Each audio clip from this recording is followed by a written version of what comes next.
Hello guys.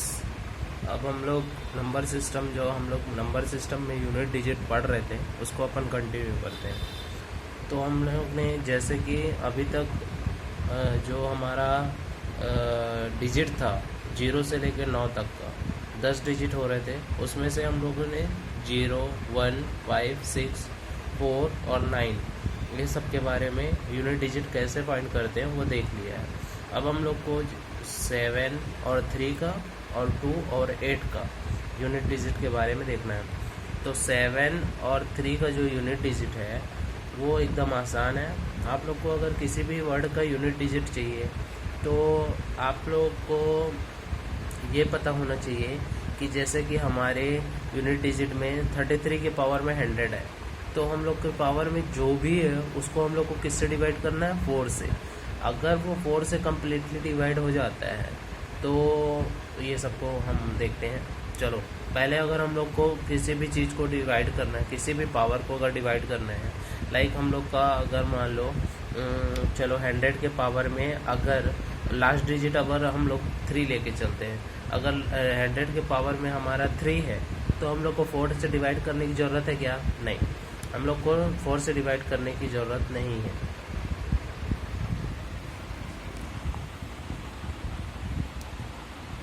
हम लोग directly क्या कर सकते हैं, अगर 100 के पावर में 3 था तो 100 मतलब लास्ट डिजिट क्या था 100 का? 0। 0 के पावर में 3 मतलब क्या? 0। उसी तरीके से हम लोग को अब किसका देखना है? 7 और 3 का देखना है। तो 7 में हम लोग सबसे पहले 7 का देख लेते हैं। 7 में क्या था?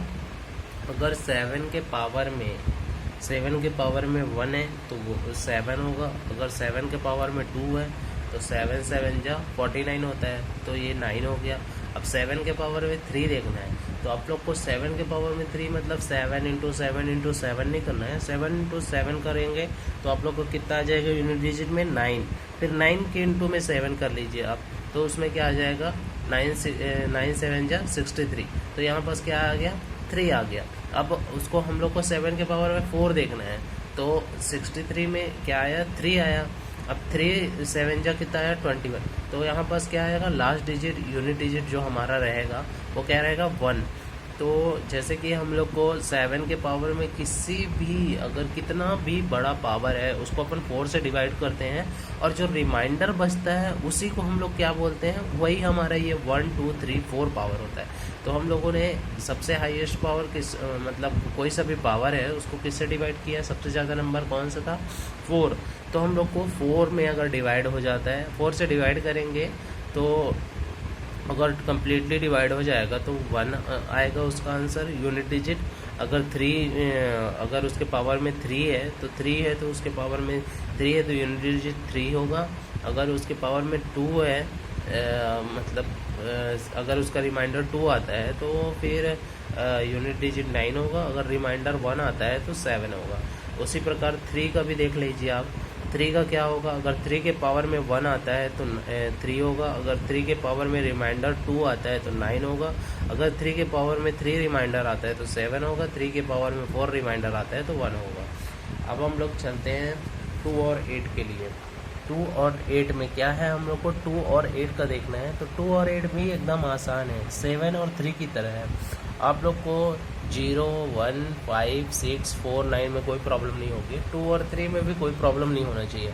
जस्ट आप लोग को क्या करना है, कोई भी अगर उसका पावर है उसको हम लोग को 4 से डिवाइड करना है। फिर उसके बाद उसकी रिमाइंडर देखनी है, रिमाइंडर उसका कितना आता है।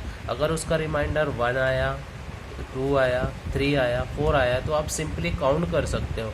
जैसे 2 की पावर में रिमाइंडर हमारा कोई 2 की पावर में अगर मान लो हमारा कोई भी चीज़ है मतलब 100 है, 100 को अपन 4 से डिवाइड किए तो वो 4 से कम्प्लीटली डिवाइड हो गया। मतलब कि 2 की पावर में 4 से कम्प्लीटली डिवाइड हो गया तो हम लोग क्या करेंगे? उसके पावर में 6 आएगा, 4 से डिवाइड हो गया। अगर 2 के पावर में कोई चीज़ डिवाइड नहीं होती, उसके पावर में कोई उसको 4 से डिवाइड करते हैं और उसका रिमाइंडर आता है 3 तो 8 होगा। अगर रिमाइंडर आता है 2 तो 4 होगा। रिमाइंडर आएगा 1 तो 2 की पावर में 1 ही होगा। उसी प्रकार हम लोग 8 के लिए देख लेंगे। 8 में क्या होगा? 8 पावर अगर रिमाइंडर का पावर 1 आता है तो 8 होगा, पावर 2 होगा तो 4 होगा, पावर 3 होगा तो 2 होगा और पावर 4 होगा तो 6 होगा। गाइस एकदम आसान है। अगर आप लोग को ये चीज़ समझ में नहीं आया होगा तो आप प्लीज़ कमेंट में बताइएगा। आई थिंक ये बहुत आसान और इजी तरीके से मैंने बताया है, ये आपको समझ में एकदम आसानी से आ गया होगा। Thank you guys.